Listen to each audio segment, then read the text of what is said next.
KPK bersih, harapan semua. Badai tanpa henti menerpa Komisi Pemberantasan Korupsi. Setelah diguncang problem pelanggaran etika, Ketua KPK Firly Bahuri mengundurkan diri. Pengunduran diri Firly terkait 3 dugaan pelanggaran etik.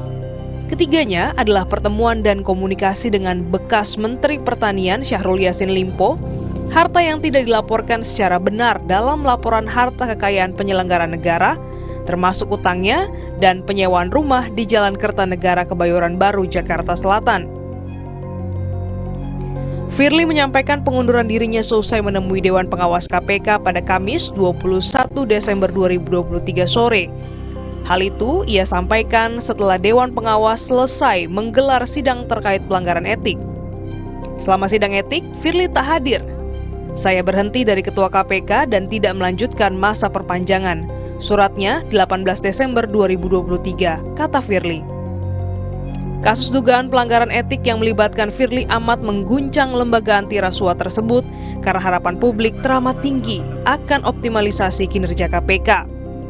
Maklum, seperti ditulis sosiolog Mutia Gani Rohman, meski ada masa-masa posisinya membaik, Indonesia selalu berada di posisi kelompok sangat buruk di antara 180 negara yang diukur indeks persepsi korupsi.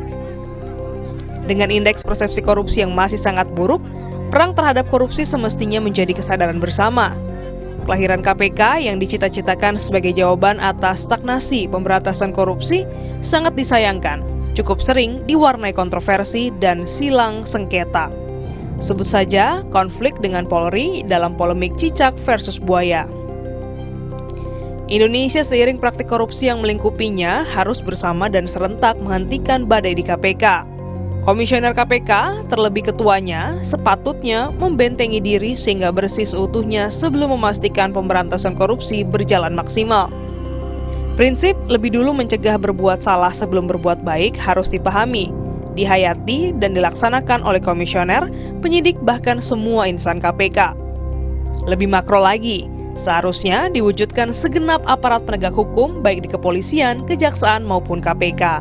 Dalam penegakan hukum, khususnya pemberantasan korupsi, wibawa penegak hukum menjadi faktor krusial yang tak bisa ditawar-tawar.